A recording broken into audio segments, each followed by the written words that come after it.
Hey guys, so today I'll be doing another ranking video. This is going to be on watches. I like collecting watches and I like talking about watches and looking at watches. So I thought it might be good to do a video talking about my top 10 favorite watch brands. And I'm actually going to have two videos about this, two different videos. One is going to be ranking my top 10 favorite watch brands that cost usually above $5,000. And then one video with watch brands that mostly cost below $5,000. Because I kind of want to separate it because there is a group of watches that a group of brands, let's just say, that I can't afford. So those are going to go in a separate video. So I'm going to talk about the watches that are under $5,000. Actually, the type of watches that I can afford. I'm not going to say I can't afford watches over 5,000. It's just I'm not really going to buy watches over 5,000. It's just way too much money for me. So yeah, these are all going to be brands that are more or less cater to the affordable entry level to mid-range segment of the watch market. So these are all going to be kind of luxury watches, but they're going to be the entry level to mid-range luxury watch market, which means their prices are going to be from $1,000 to $5,000 mostly. So yeah, I am going to talk about these brands first. And they'll talk about the over $5,000 watch brands in another video.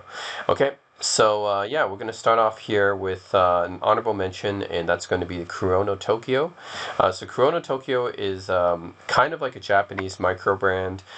So this brand was created as kind of a way for people to buy watches which are kind of designed by Hajime Asoaka, who is a very famous Japanese independent watchmaker. Usually his watches cost tens of thousands of dollars, so it's very hard for people to afford his watches. So this is kind of like a brand that's created so that people can actually buy his watches at a more reasonable price. But even so, his watches are kind of limited. They're always sold out within a few minutes of the pre-orders being opened, and I think most of his designs are very have this minimalistic aesthetic, but it's done with this Japanese attention to detail, right? The dial, as you can see, and a lot of his watches have that typical attention to detail. So I notice a lot of Japanese watches focus on the dial, and Kurono Tokyo is no different. So this is the Grand series. You can tell from his models like the Grand Mori or the Grand Hagane. I think this is one of my favorite models of his, the Grand Hagane. This is a really beautiful looking watch. So yeah, just like a lot of other Japanese watches like Seiko, for example, they do put a lot of effort into the dial. So yeah, that's what you see from the dial here. If you look at, and this is the 5th anniversary here. Actually, this is just talking about the different watches he's made, right? You can see he's made a ton of chronographs here. It's a really nice looking chronograph. And he's usually Breguet markers for his indices, and he's using like special hands and stuff like that. And he does pay a lot of attention to the dials and details, of course. The thing about his watches, though, why is it an honorable mention? Why is it not on my list? So the thing is, he doesn't release too many models. Like he only has a few models, maybe like probably just once a year. I think he releases a set, and it's always very limited. So yeah, I mean he's got some nice watches, but I'll find them all of them. Yeah, pretty minimalistic. I kind of prefer my watches with a few more complications, if possible. I do like this minimalistic aesthetic, and the dial's really nice on a lot of his watches. Just really haven't found one that I really, really want. I genuinely like his watches, but it's not like something I would like pay an arm and a leg for, because they do go for pretty expensive prices in the aftermarket. So if you do manage to buy one of those watches before they're sold out, then you can actually sell them for a lot more on the secondary market. And there's a lot of people that buy these watches for inflated prices because they couldn't get the watches for pre-order or for whatever other reason. But yeah, I always find that all his watches are nice. It's just none of them I really, really want, yeah, maybe just none of them really, like compared to some of the other brands in this video, yeah, I think that I think there's definitely watches I think that would speak to me more from the other brands, but that's not to say that his watches aren't nice. That's why I have it as an honorable mention. I like in general his watches, and I like the aesthetic. Just doesn't quite make my top 10 list, right? These are all really nice looking watches, right? Nothing against Chrono Tokyo or anything, just doesn't have enough models, and there isn't one that I just really, really want. I think the Anniversary Calendrier and the Chronograph are probably the ones that probably appeal to me the most, but even then, it's not like, oh, I would just go out and pay substantially more on the aftermarket for these. I probably would not, but I do appreciate that they're really nice watches, and at least for the pre-order price, they're reasonably costed. They usually cost around $2,000, I would say, for his watches. Some of them cost like 1,500. Some of them cost 2,500. But let's just say the medium is probably $2,000 for his watches. So yeah, they're usually around that price if you buy them on the website. But then aftermarket, they jump up in price to like $3,000 or $4,000. So that's if you miss out on the the pre-order price. But anyways, I do like the design aesthetic and everything and the dials. Just nothing here that I really like so far. But he's going to release a different model every year in limited quantities, so we'll see if that changes. But anyways, my honorable mention is Chrono Tokyo. Just want to mention Corono's Grand Series as well. They all look pretty nice as well. This one is a very, very upcoming, the Reiwa reissue, I guess, for the 2024. It's actually going to be live in just 15 hours. I'm probably not going to get this one because I personally don't think it's like my style. I think I prefer the Grand Mori or the Grand Hagane instead if I were to look for a Chrono watch in this category, in this line. I think the Grand Mori and the Grand Hagane, especially like this one, is probably more my style. Like it has this more traditional Japanese characters, and I like the dial pattern more. For this, like this is something that I think is truly unique, really really cool. So yeah, this is like Rishi lacquer and I mean, just look at the craftsmanship, right? This is like a lot of Japanese brand. Really, Japanese really focus on the craftsmanship, right? So this is based on technique introduced from the Tang Dynasty in the Nara period, and it's been handed down from generation to generation. And there's women in Kyoto who use these traditions to paint these beautiful dials. So yeah, the Grand Hagane is probably my favorite out of this lineup. Grand Mori is also really beautiful too, of course. That's also using Rishi lacquer. But yeah, this Reiwa, it's pretty good. I'm not saying it's of course everything from Hajime Asuaka is going to be great, but yeah, just I like this blue color. I just wish the center wasn't so black. If the center was like maybe like a different color, I might like it because I do like the teal on the outside, but yeah, the center being so black, I'm not sure about that. I want something like a little bit more interesting than just like a pure black center, but that's just me. So yeah, I also just want to mention the Grand Series. This is another series that they have. Also pretty good and highly collectible, of course, just like everything else from Kurono.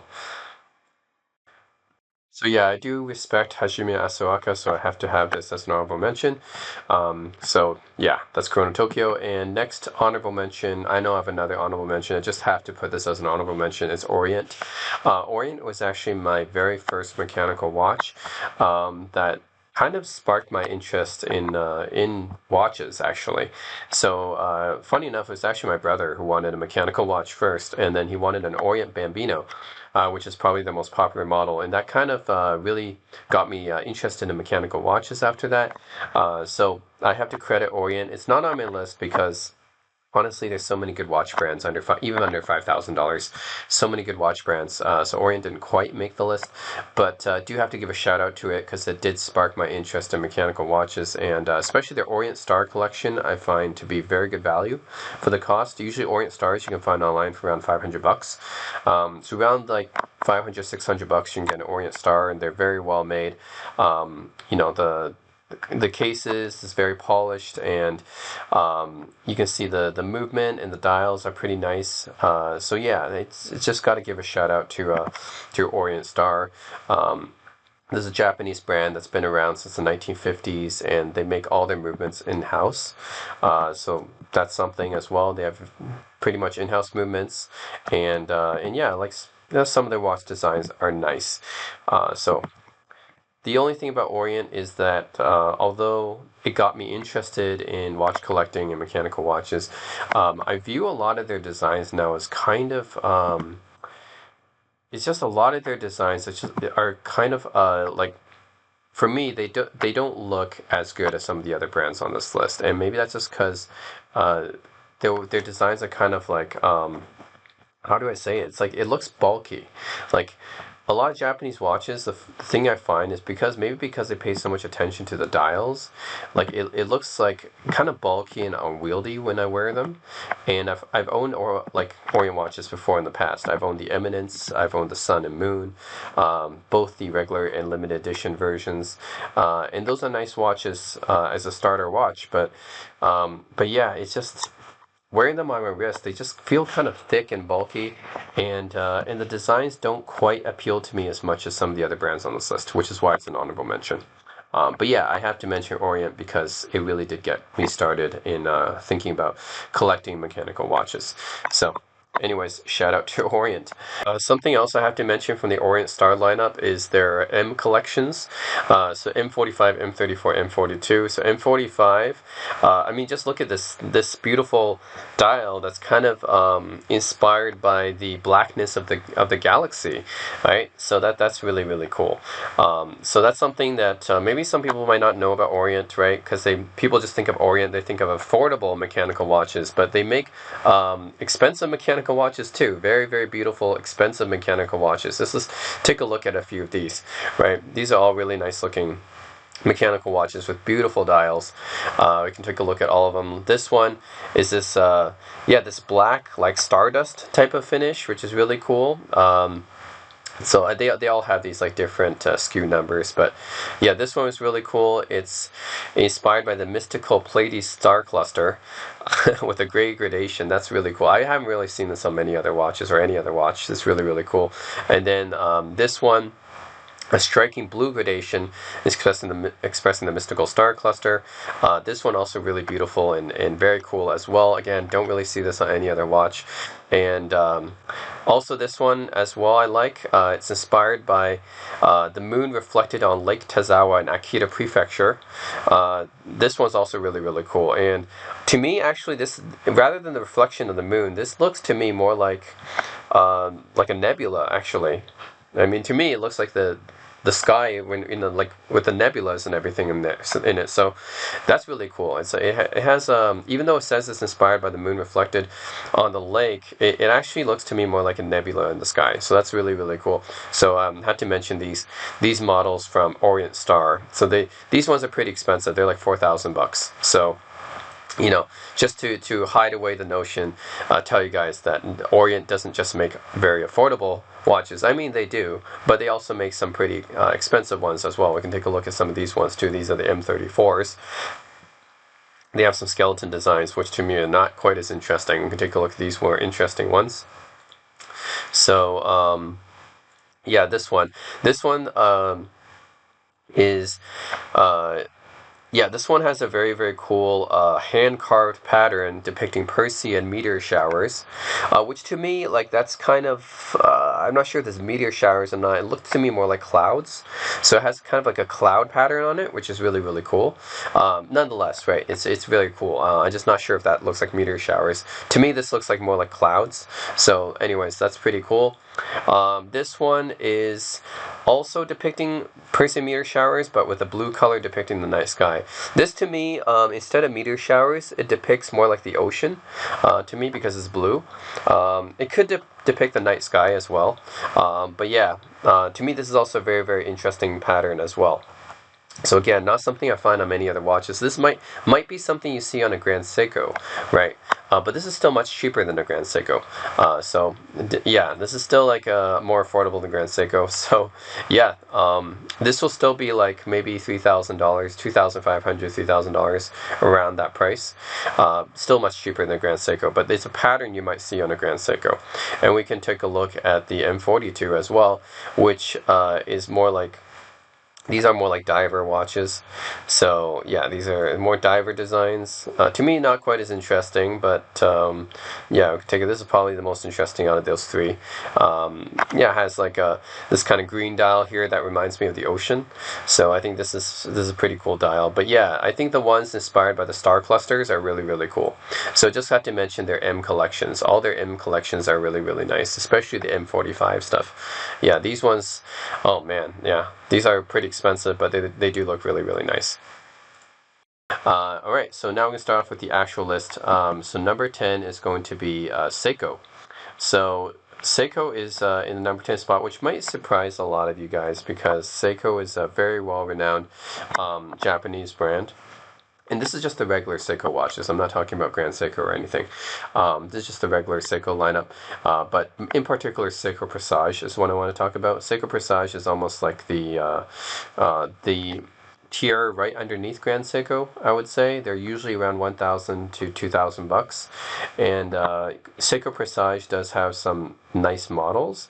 The only thing about Seiko, and this applies to Orient too, and Citizen, and a lot of other Japanese watches, but mainly to Orient and Citizen, sorry, to Seiko and Orient, is that I feel like they could be doing more. Like the dials are really nice. Like look at this. I actually own this one. This is the Seiko Presage limited Shippo enamel dial, which is the one I own, and this is actually my most expensive watch. This costs 2,000 bucks. It's one of the most expensive Presage watches. So you can see this beautiful dial and everything with the gold accents. So Seiko, just like with other Japanese brands, they focus on the dials a lot, but I still think that they could be like a little bit more bold with their designs. That's the only thing. This is a nice watch too. The style and everything, but I always feel like just like with Chrono Tokyo, and in a sense as well, I feel like sometimes they're too minimalistic. And Orient as well. I know they have some like crazier designs like these ones, right? They're a little bit crazier, but Seiko. Yeah, I find like their designs is like compared to a lot of the Swiss brands and maybe even some of the German brands, I feel like they're being a little bit too conservative. So they don't put too many complications on their watches. Like you guys can just see, right?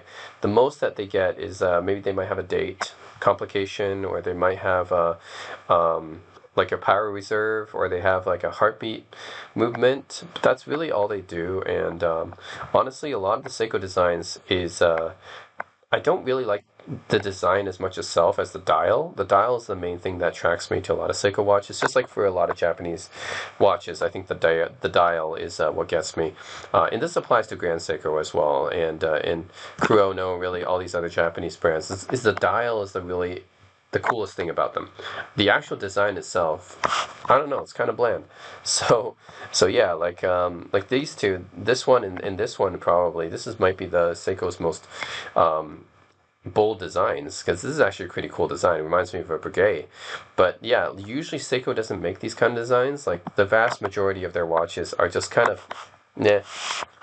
The designs are just kind of meh, right? Like yeah, okay, you put a heartbeat here and there and everything, but really the thing that attracts me the most about Seiko is the dial. Um, they put some cool stuff on the dial, but the actual design itself is kind of bland, which is why it's only number 10. So, yeah. So Seiko is a watch company that dates back to the 1800s, 1880s actually, and they make all their movements in house, just like with Orient. Yeah, I think with Japanese watches, more or less, they do tend to stick to their own movements, which is nice. So they have their own movements. Seiko's a huge company, of course. They have access to everything that they can make within their own factories. But yeah, for the most part, I think that their dials are really nice. However, for the actual dial designs, looks a little bit more generic to me. I mean, some of them have this nice crescent moon shape on their dials. I think this is for, oh, this is a porcelain dial. They do have some enamel dials or rishi lacquer dials and stuff, and for that they do have like this more unique seconds hand with that crescent moon seconds hand there. That's pretty cool. But for the most part, I find their dials, aside from the actual dial material, I think the actual design of their dial seems to be more a little bit more generic to me. By the way, a big criteria for me in this watch ranking video is the design of the watch. If I really like the design, or if I just, find the design kind of bland, that's going to be a big factor in me ranking these watches. That's why Seiko is kind of low on my list. Like some people might say, "Oh, Seiko number 10.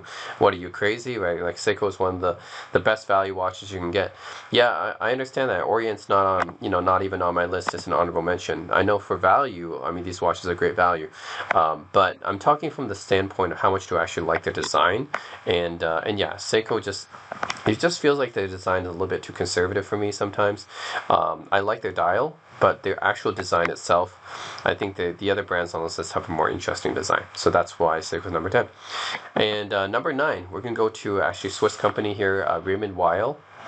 So Raymond Weil is, to me, it's kind of like an overlooked, underrated brand in some ways.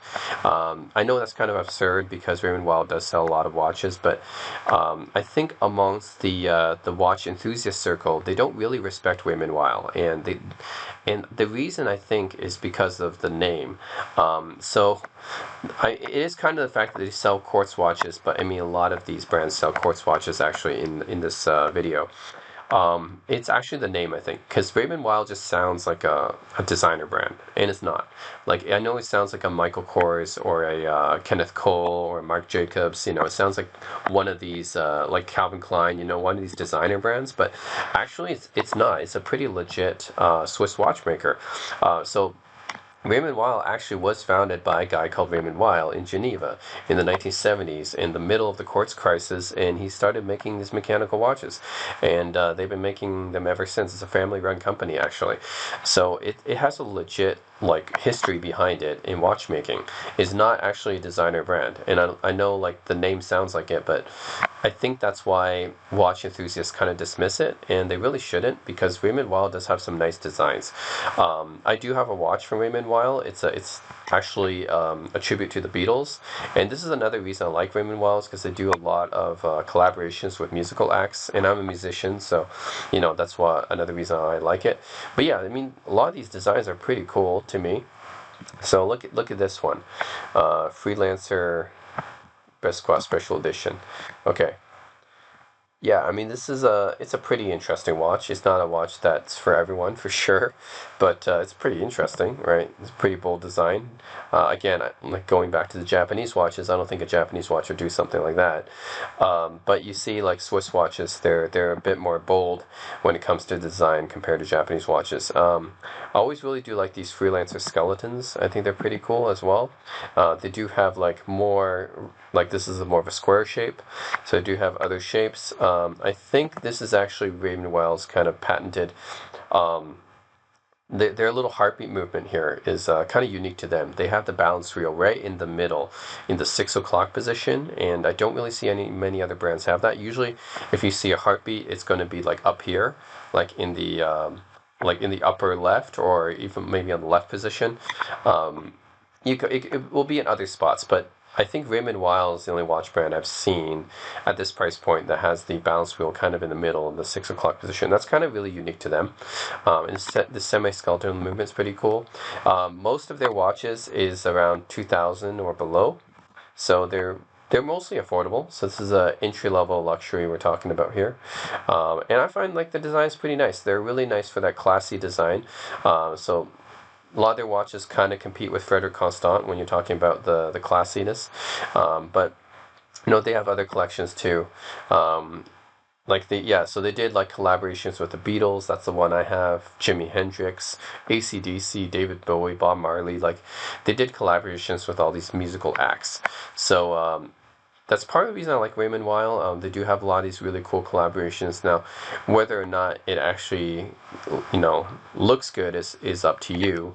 But no, like for me, like for example, this Jimi Hendrix one honestly doesn't look like it has anything to do with Jimi Hendrix that much. But still, if you like the look, you can get it. I actually did not buy the Beatles one because it had anything to do with the Beatles. Just because I actually like the way that the Beatles one looked. this Let It Be version. Yeah, so this Jimi Hendrix one, I'm a huge fan of Jimi Hendrix, by the way. But yeah, like this Beatles one right here, honestly, I bought it not just because of the Beatles, and I love the Beatles, but I bought it because it's really unique. I mean, this skeleton cutout, this is semi-skeleton cutout that's really unique, and yeah, I just like the way that it looks. It looks really classy. And the Hendrix one looks pretty cool as well, even though it doesn't really look like it has anything to do with Hendrix, but looks pretty cool. This other Beatles one is okay. It's not as good as the one I have, but yeah, still looks alright. I think this is a Sgt. Pepper's one. And this Bob Marley one, yeah, I guess the red and green kind of is a homage to Bob Marley. This AC/DC one, yeah, it's a again, it's something that you can get without necessarily having to like the brand. They even did the Marshall one, okay? So this Marshall one with the gold kind of subdials here. That's an homage to the Marshall amps. So yeah, the fact that they do all these collaborations is pretty cool. So I think that's one interesting thing about Rhythm Noir. I think more people should pay attention to this brand, and yeah, they're pretty affordable. And I think they're good quality as well. They usually use modified Solita movements, I believe, so or Valjoux movements. Anyways, it's a modified off the shelf movement, but it should be still pretty good. It's Swiss made and everything. Okay, so that's number 9. Number 8, I'm gonna go to Rado. So Rado is a Swatch brand. So Swatch owns this brand. They own a lot of brands, but Rado's actually one of my favorite brands in the Swatch collection. So what's interesting about Rado is that they use ceramic in a lot of their watches. So a lot of their watches have the ceramic casing, which is pretty unique to Rado. I don't really see many other watches have a ceramic casing. So Rado does have that, which is really cool. And a lot of their watches do look pretty unique. I mean, if you just take a look at their collection here, whether it be the True Square collection, the Captain Cook is pretty iconic, but if you look at the True Square collection, even this Open Heart is really cool. Like, they have actually a lot of cool designs, and to me, they're one of the more interesting Swatch brands, for sure. Like, compared to something like Mido or even Omega, I find like Omega is almost like not that interesting to me in terms of the actual design, but Rado is actually more interesting to me than Omega. So yeah, I'm used to look at this True Square automatic open heart. That's a really quirky looking watch, right? But that's all ceramic casing and everything. So yeah, that's pretty cool. So they have yeah, this high tech ceramic bracelet. So yeah, they have some pretty cool materials and technology going on here. I don't really know many watch brands that have ceramic technology, but Rado's definitely one of them. They're pretty proud of it, and yeah, they have some cool looking stuff. So like I said, design of the watch, whether or not I like the design of the watch is a big factor in how I rank them. And yeah, I mean, yeah, it's pretty cool. I mean, you don't see many people wearing like a watch with this, a blue ceramic case, watch and bracelet. That's pretty cool. And this limited edition here, True Square X Kunihiko Muranaga. Interesting. It looks like this is actually the back of the movement is the front of the watch. That's really interesting. It's like the back of the movement is like front of the watch. Usually you see this kind of decoration in the back of the watch, but here it's in the front. So anyways, Rado is going to be my number 8 because they do have some pretty cool materials and pretty cool designs. Number 7 is going to be Adelwak. This is a Chinese micro brand that makes a lot of cool looking watches. Actually, just take a look. Okay, this is the newest one, which you can tell is very unique. But the Spaceship is the one that I have. Also a pretty unique watch. It uses the Wandering Hands movement, which is usually a very hard to find movement in this price range. The Wandering Hands movement you would usually find on very expensive Swiss watches. So I'm talking about like Urwerks. Urwerks are like usually well over $10,000. So yeah, these kind of movements you find on very expensive Swiss watches. And you'll see like Adelwak making a lot of really cool designs that you would normally find only on very specialist Swiss brands like Richard Mille or Urwerk or something. Like these kind of designs. The Cobra is also a really cool one as well. It's also Wandering Hands movement. I happen to like the Spaceship, but yeah, like they have a lot of cool designs. This is the Tarantula. The Tarantula is also another Wandering Hands movement design. Pretty cool design. All their watches are pretty cool. The Cobra looks like that. And then the very first Adawak watch, I've owned two of them. The very first Adawak watch I've owned was the Etwar, Etwar Drift and Drift Light. So the Etwar Light actually is the one I owned, which looks like this. Really, really cool. It's not that expensive either. I got it for like $500 US. And then the Etwar Drift. So actually all their watches, despite having these really interesting designs and movements, don't actually cost that much. Most of their watches are under $2,000. So yeah, like despite the fact that they look really exotic, they're not that expensive. They're like all under $2,000 usually. I think the core, I think the core, the new one, is probably the most expensive. Like even this is their first model, Windows. I mean, you can tell just from their first model, it looks really unique, right? So I have to call out Adawak. Yes, I know they're a Chinese brand, and they're using Miyota movements, I believe, modified Miyota movements.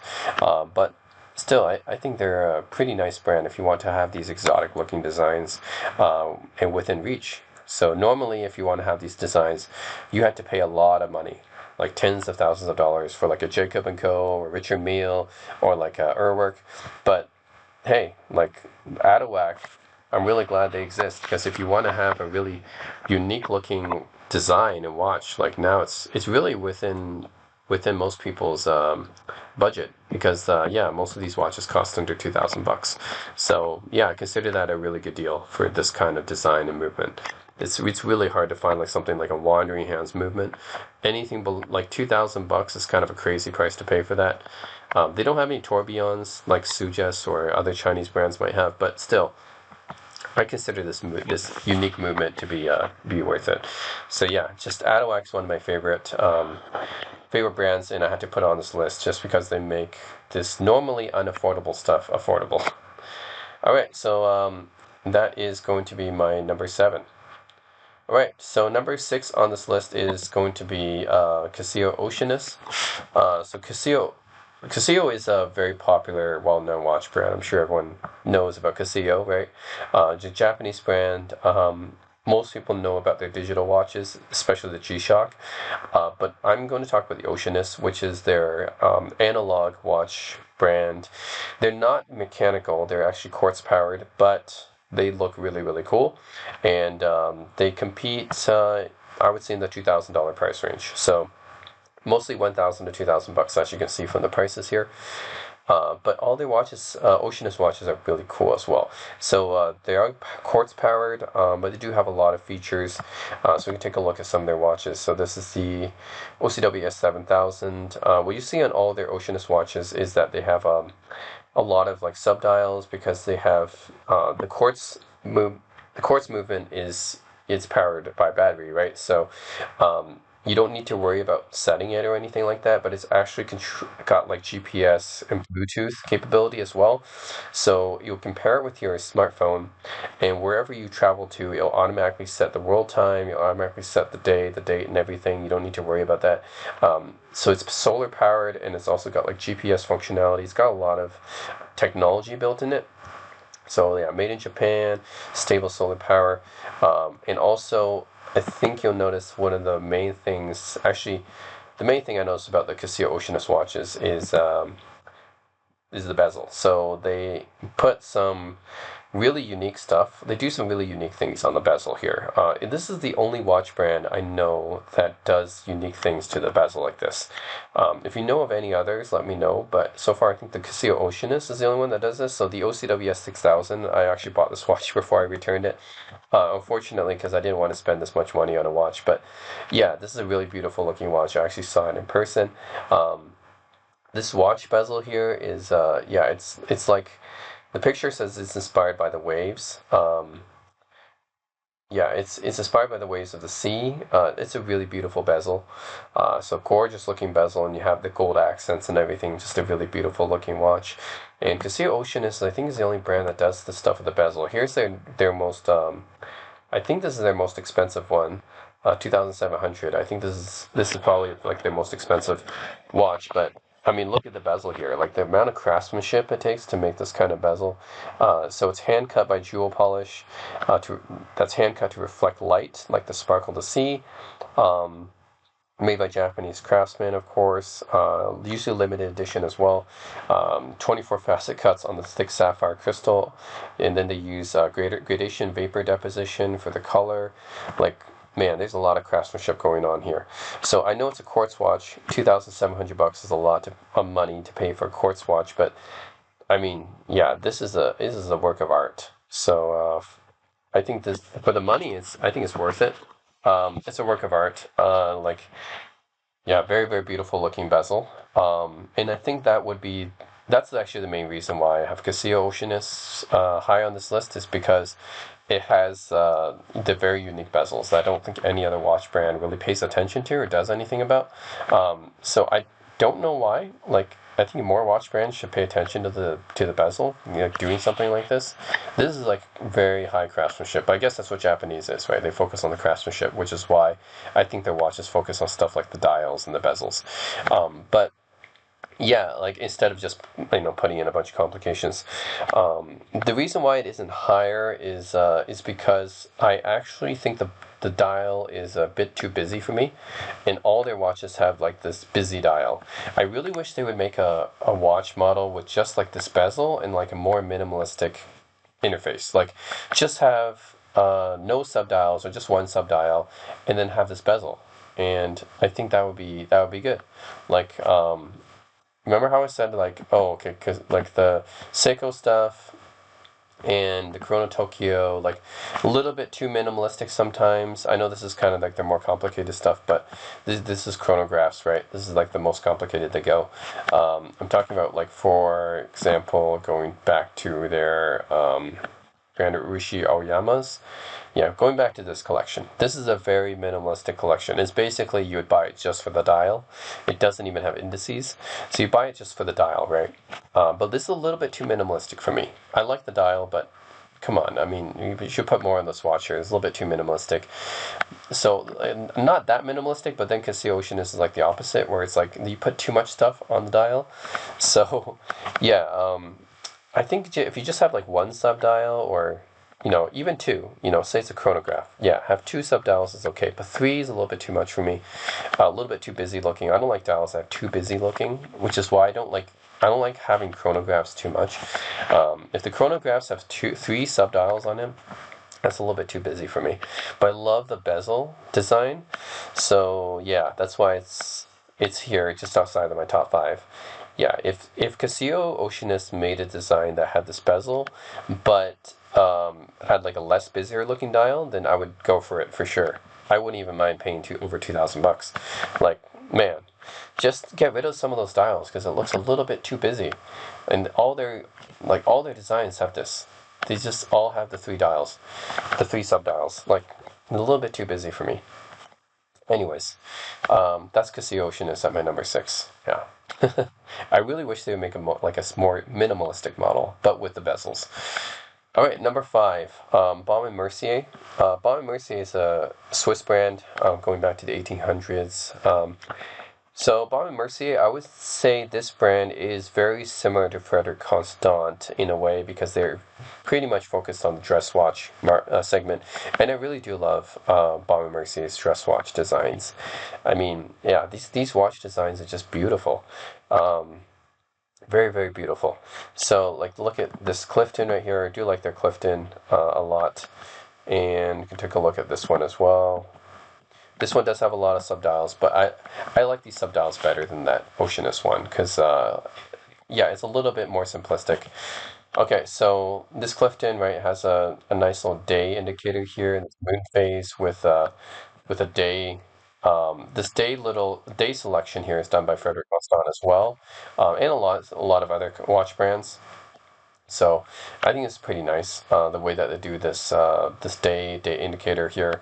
Um, and yeah, like I really do like Baume and Mercier's designs, especially for their dressier looking watches. Like here, there is a bunch of subdials, but it's not like they're like simplistic subdials because they're for calendar stuff. Whereas the Oceanus subdial is a little bit complicated. This one is for calendar stuff, so I don't hate it as much. And this moon phase is nice too. So yeah, overall, I think I like Baume & Mercier's designs. The only thing about Baume & Mercier is they're still pretty expensive. They're honestly overpriced. So like you'll find their watches for like 3,000, 4,000, sometimes $5,000, and they're not like they're pretty much the same as Frederic Constant in terms of the quality, except Frederic Constant you can find for a lot less. So yeah, I have to say that like I do like Baume & Mercier's dress watch designs, like the Clifton stuff, but yeah, it's a little bit overpriced, which is why I don't own any Baume & Merciers. Yeah. I think this and Rado is the only brands on this list that I haven't owned before. But anyways, I do love Baume & Mercier's dress watch designs, so it's in my top five. Just I wish they weren't so overpriced. I mean, even they don't really use their own movements either. They're not in-house movements. They're actually using off-the-shelf parts, like a Solita or something. So they're not even doing in-house stuff. But anyways, I do like their designs though. But they are using off-the-shelf movements, and as a result, I think it's kind of overpriced. Right, so number four on my list is Nomos Glashütte. So Nomos Glashütte is a German brand, and they've been making their watches, I think, for I don't know, well over 25 years or so. However, they make it with their own movements, and they are totally their own movements. Even the escapements are made by them. So I think to give props to Nomos Glashütte, they use their own movements for everything.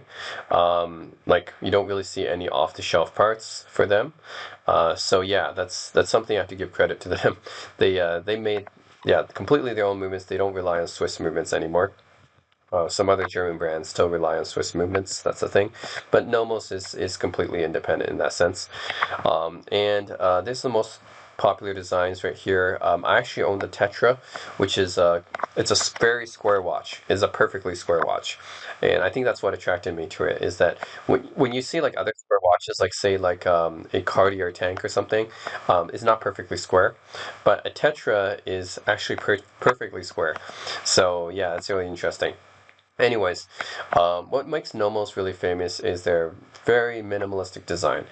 So they're a subscriber to the Bauhaus school of design. So Bauhaus is like a German school of design where everything's designed to be very minimalistic.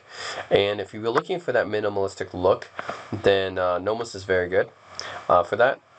And I know that I said minimalism like it's got to be a type of minimalism that I like, right? So it's I remember I said this about Seiko and Chrono Tokyo and everything, and if it's too minimalistic, then if it doesn't have anything like if it doesn't have a characteristic, if it doesn't have its own character, then yeah, I'm not as into it. But but the Bauhaus design has its own character, I believe. So I do like these designs. I feel like it's just done in a way that's very attractive to me, I think. So it's not that I don't like minimalistic watches. I do like minimalistic watches if it has some character to it. So it's all about how much I personally like the design, right? I think that Nomos's Bauhaus minimalistic designs really appeal to me. So, yeah, they're not like too expensive. Pretty much the watches are between $2,000 and $4,000. So it's not like a super cheap brand, but it's definitely still under 5,000. So I would consider them like a kind of like a mid-range luxury brand. But yeah, like this kind of design, like yeah, I do like minimalism if they're for the design, if they're they have some character to them, and yeah, I just like how it portrays basically what they're going for. The German Bauhaus school of design is like their functionality is basically is their form. So I really do like that aspect of it. So, anyways, I know it might seem like I'm contradicting myself because I said that Orient and Seiko and Chrono Tokyo, these Japanese brands, they're too minimalistic sometimes. I actually said that their designs don't seem like bold enough to me, but actually, for the Nomos design, it's kind of unique to them. Like when I see one of these watches, I know that it's a Nomos. It's their own characteristic. Like it's something that's very distinctive to them. I think that's what I mean. if I see a Seiko or I see a an Orient, and you don't have the dial stuff, let's just don't, no, not counting the stuff that Japanese do to the dials, which I know is great, but if you just look at the design, I don't think that it stands out as much.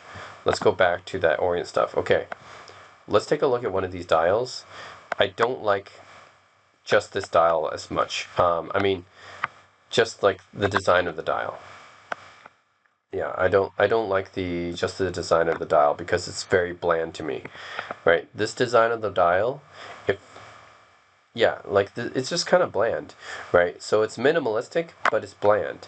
Whereas with something like the Nomos, it's got its own characteristic. It's very distinctive.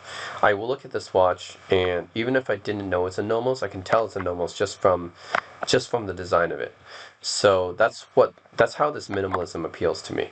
So I do like minimalism if it's done right. If it's done something like the way that some Seikos and Orients do it, like this, very bland. I can find many watch brands that have this design to it, right? There's nothing really special about this design.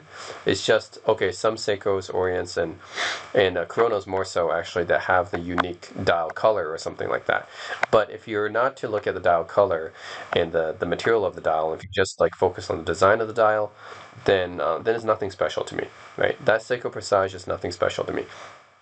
So, there's only a few models here that have a really interesting characteristic, which is why, again, why Seiko's number 10 on my list is most of their watches just kind of seem bland when it comes to design. It's a little bit too conservative. But yeah, when it comes to something like this kind of minimalistic design, it has purpose, it has character, it's distinctive. And that's why I like it. So, anyways, Nomos is in my top 5 at number 4.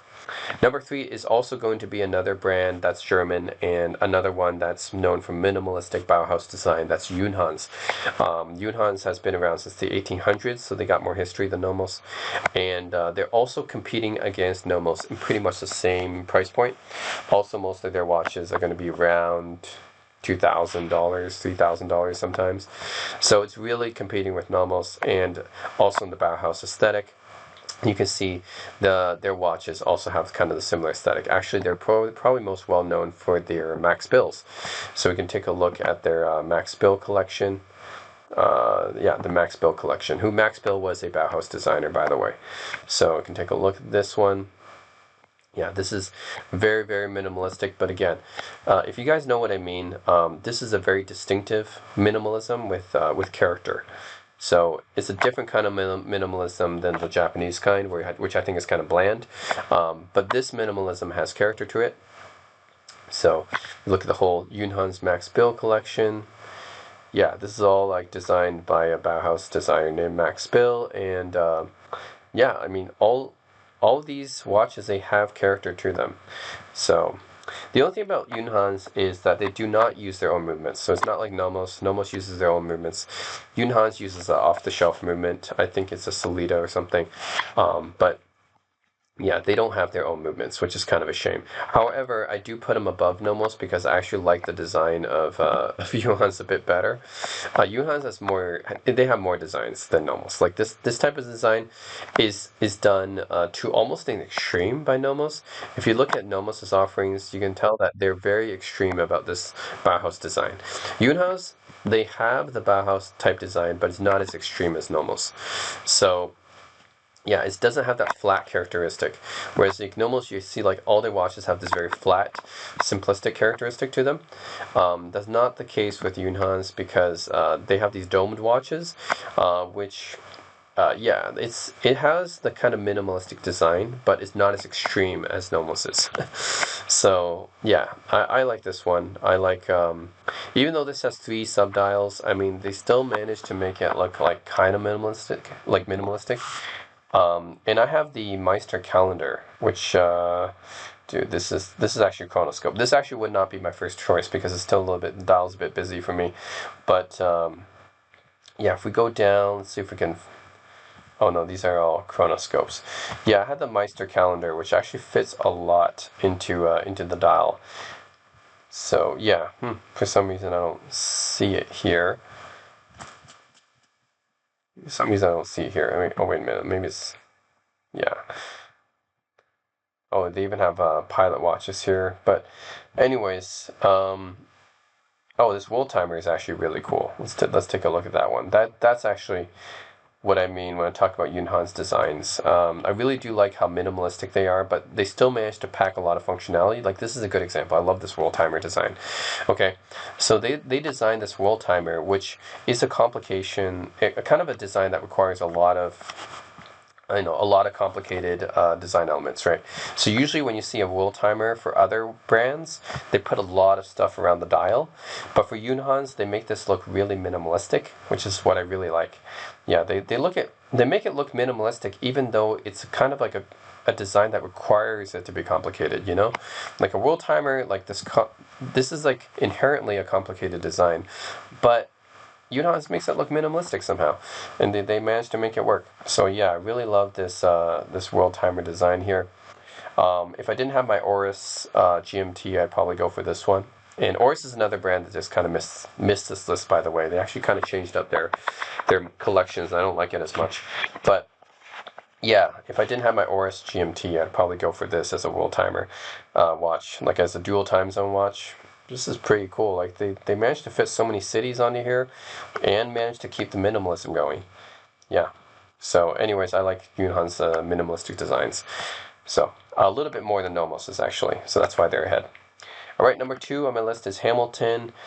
Hamilton, why I have them so high is, first of all, they have a lot of cool designs. So the Jazzmaster is a good example. I really do like their Jazzmaster design. It's a semi-skeleton design. So yeah, they have the semi-skeleton design, which I think is kind of unique to them. I don't really see other watches have this kind of semi-skeleton design. Yeah. This is pretty much unique to Hamilton, and it's really not expensive. This is like $1,000 US. So Hamilton really, most of their watches are 1,000 to 2,000 bucks. So very affordable, affordable entry level luxury, I'd say. So, and they're Swiss. They used to be American. Hamilton historically was a very famous American watch brand, but then in the late 60s, they were taken over by Swatch, and yeah, now they're basically a Swatch brand. They're Swiss-made brand now, but they do have their American heritage. So I think this is most notably when you look at the Ventura. So the Ventura is a watch that has this triangular shape, and I've owned the Ventura before. I've had the Elvis 80 before, but I think this is a very iconic Hamilton design. It's actually the first battery-powered watch. Before quartz watches, this was actually powered by electromechanical battery. And I love the design of the Ventura because it's so bold and so creative. And this is just screams Americana to me, you know. Like I had this one, the Elvis 80 Auto, or actually I had the quartz version, but I know it's actually one of their more expensive models. But this is a very iconic looking watch from Hamilton to me because it has that very unique watch shape, and just the look and design of it just screams 1950s, 1960s Americana atomic age design, you know. So this is before they designed the Ventura, before they were taken over by Swiss watchmakers. So yeah, like this has a lot of Americana DNA inside of it. So I really do like. I actually do have this one as well. This is the Elvis 80 Skeleton Auto. So yeah, I mean, I really like this design. This design is this like middle part here. Man, you just think of the atomic age. When I look at this, I think, wow, this is from the 1950s. It's from the same era where they designed the Cadillac tail fins and the Eldorado, you know, and all those other cool like chrome cars from the 1950s. This is from the same era where you have this, yeah, this power symbol right here that just looks like it came from the atomic age, you know, like very Americana, very 1950s, 1960s designs. That's what Hamilton has as well. But they also have more.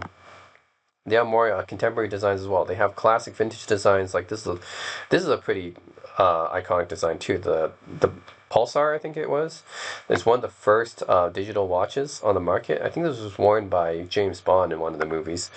And then they have like the Panda Chronos, and then they have this vintage, the vintage style tonneau shaped watches, like tonneau shaped watches. So yeah, that's all really cool. They got pilot watches. Actually, their pilot watches are pretty nice too. If you look at the pilot watches, yeah, the Kaikis. Yeah, these are pretty iconic watches. I think these ones are pretty popular as well, and all these are very affordable. So Hamilton generally operates in the affordable. What's movie watches? Oh, they have a Hamilton Dune. They have a Dune edition. This is pretty cool. This is definitely one of their most expensive models, but yeah, this is a cool model. That's very cyberpunk, very futuristic looking. Yeah, so they have a lot of really iconic models. So that's why Hamilton's number two. They're so iconic. They have a lot of different iconic designs. Yeah, I think the only thing keeping it from being number one is just because the number one brand on this list is just absolutely killer in terms of the value. And Hamilton gives you a lot of value. Don't get me wrong, right? $1,000 for something like this is great. This Pilot Day Date, $1,000. I would recommend Hamilton to anyone who wants a good value watch. They have so many cool designs. All right, so my number one is actually Frederic Constant, and it might be surprising to some of you, right? Frederic Constant's like not as iconic as Hamilton. It doesn't have the history of Hamilton. It's a Swiss watch brand that started actually the day that the date, the year that I was born, 1988. That's when they started. So they're not like all that old for a watch brand. But I will say that they're the thing I like about Frederic Constant is they have these really classy looking dress watch designs, and they have a manufacturer workshop, so they actually design their own movements in house, and so they have in house movements and like MSRP. They're quite expensive actually. They're like 3,000, 4,000, 5,000 bucks. But the thing about Frederic Constant is that you can often find them at a huge discount online. And when you find them for a huge discount online, I'm not talking about secondhand. I'm talking about just being able to find them for the street price. This is the retail price, but the street price for the classic Moonphase, I've owned the slimline Moonphase manufacturer before, is like half this price. So when you can find the street price for like half the price online, then it becomes like a really good deal. It becomes a really good value, and that's what pushes the over Hamilton. Even though Hamilton has more, they have more iconic designs. They are more diverse designs. So Hamilton has the diversity. I still like him, like Frederic Constant, just for this classy look, just for this dress watch. For dress watches, I think they're on top. Yeah, if you're looking for a dress watch, I think Frederic Constant, maybe Baume & Mercier might be my next choice, but Frederic Constant, especially for the value, because you can find a lot of these manufacturer watches for like half the price that they're listed, and then it becomes a really good deal, really good value. Yeah, so their manufacturers are really nice. Yeah, they have really beautiful looking watches. Like definitely you can wear as a dress watch, and I like watch. I inherently like watches that are dressy, classy like this, right? I inherently like the more classy looking watches. So I guess that's why I like brands on this list like Baume & Mercier and Frederic Constant, because they do offer, and Raymond Well actually as well, because these brands do offer a lot of good classy designs. They're good for dress watches and stuff. So if we're good for formal occasions and any occasion where you might want to dress up, I do like, yeah, these designs, because I just like classy designs, I guess. So anyways, this was my list, so feel free to disagree. But Frederic Constant is on top because I really love their dress watches and their classy designs, and the fact that you can often find them for a significant discount online, and yeah, that they manufacture their own movements. So yeah, even Hamilton is not using their own movements; they're using ETA movements, which is a Swatch owned like manufacturer movement basically. Yeah, even Hamilton's using like ETA, but Frederic Constant actually is using their own movements, and they just look. They have this minimalism that looks really beautiful, and it's so classy. I also really like Frederic Constant's Moonphase design. I think for Moonphase design, my favorite right now is Ferrer, actually, because I actually own a Ferrer Moonphase, and that actually kind of replaced the Frederic Constant Moonphase. However, Ferrer's Moonphase is literally the only watch model I like from them, so that's why Ferrer's not on this list. I don't really like any of their other models, but I think Ferris moon phase. I think Numos, not Numos, Mulik Lashude's moon phase design is pretty nice too. The Teutonia 4, and then Freder Constant after that.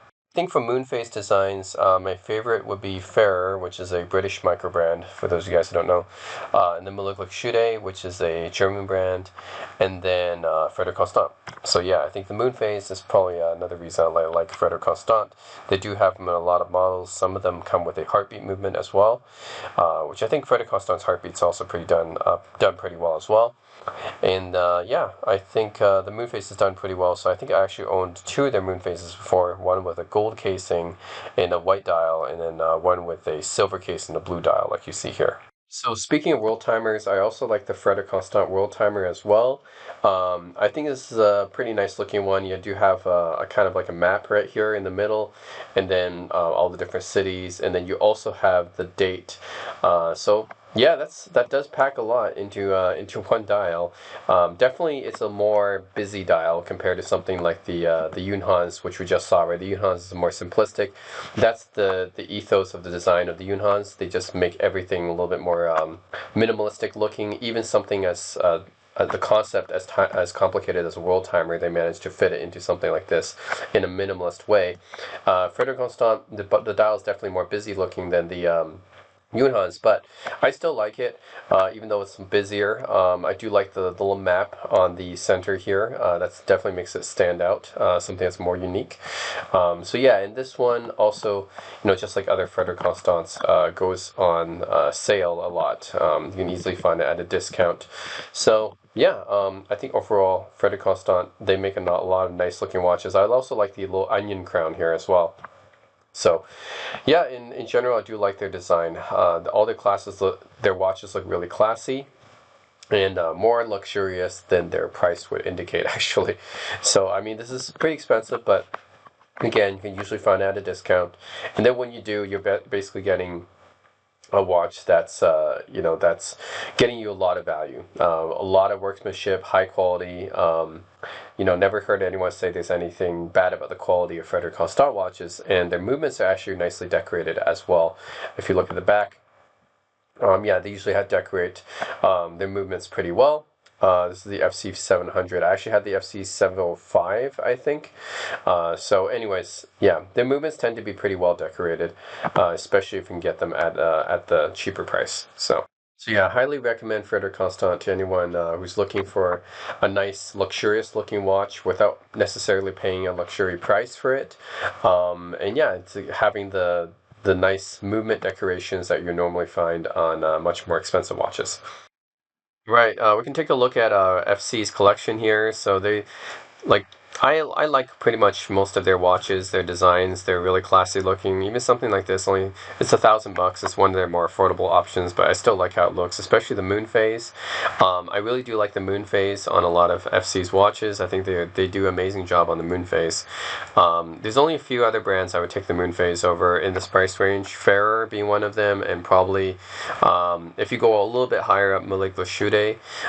But yeah, not too many brands I would take the moon phase over FC, only a handful. I think FC's moon phases are done really well in general. And Baume & Mercier as well, but Baume & Mercier is also a significantly higher price category, I would say, than FC. I would say like FC, the thing is they might compete with Baume on some things, but they don't go on, like Baume doesn't really go on discount as much as FC, that's the thing.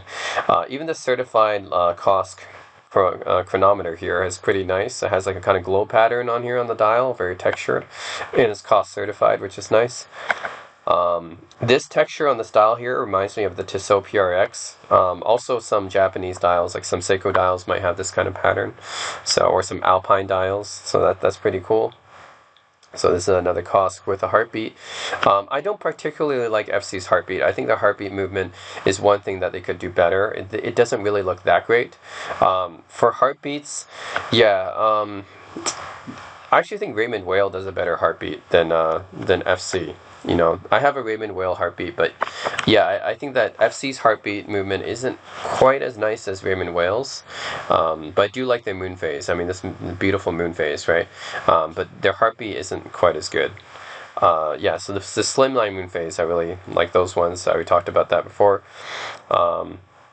Really beautiful. And they have a green dial too. Did not notice that. I had the classic blue dial before for the Slimline moon phase. Really beautiful. This is a world timer. They have several different world timers. I think this might be their newer one, which is just like a kind of a shape of a globe right here with some cities around it. This one doesn't have the flat map of the old world timer. It just has more of a rounded sphere, so it's a little bit of a different design. Still pretty good still.